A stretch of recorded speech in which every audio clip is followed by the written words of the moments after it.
大家好，本人是陈龙宇。以下内容是要讲解用生肖选房子的坐向，错了，而且是大错特错。从我开始帮人看阳宅到现在，大概20几年，什么生肖要选什么坐向的房子，这个问题可能被问了几百次了。如果要用坊间的说法来回答，相当简单，就是避开六冲和三煞。例如说，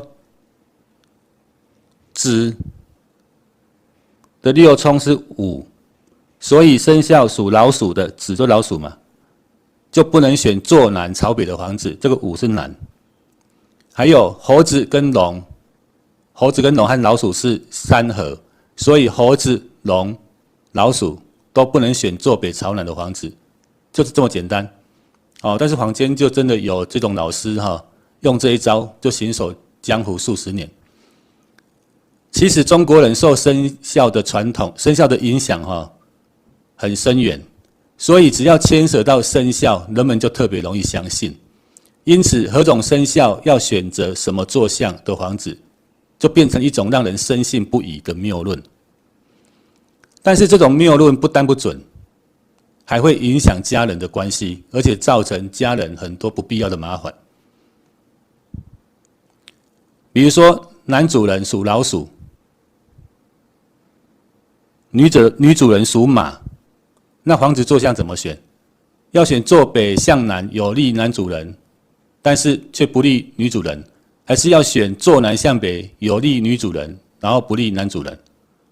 那有些风水老师无法解释，就胡说要以男主人为主，选适合男主人坐向即可。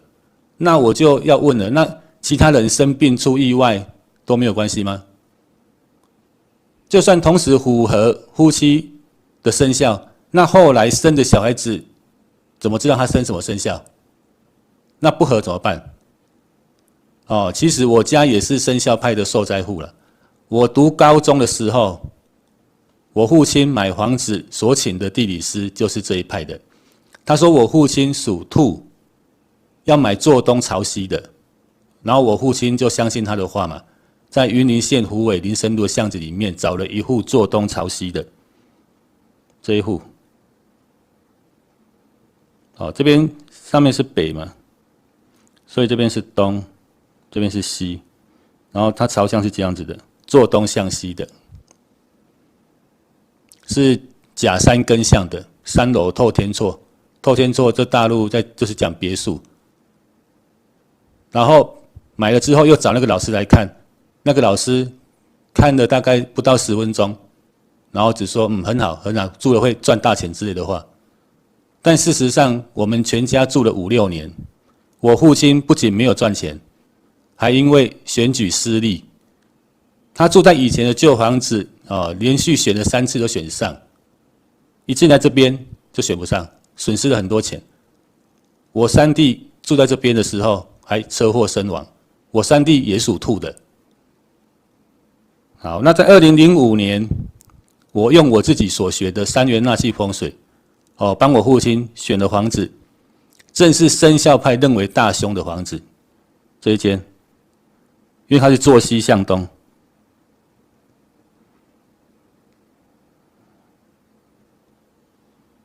有3卯向，但是到现在为止已经15年了，不仅没有发生任何凶相，财运一直都很好。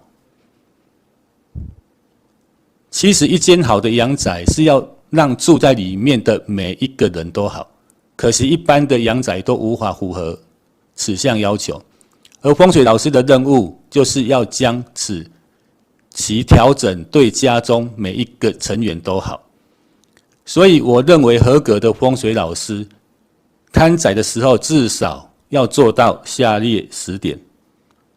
第一个，要观察房屋的龙边、虎边、玄武有没有靠山，有没有高压。第二点，观察房屋四周有无重大形煞，如路冲、天斩煞、无极煞、壁刀等等。第三，观察房屋的附近有无河流、湖泊、池塘、大水沟，因为大的水会改变它的纳气。第四，观察房屋的附近有无高山大楼。高山大楼我们称为教心，这个也是会改变它的纳气。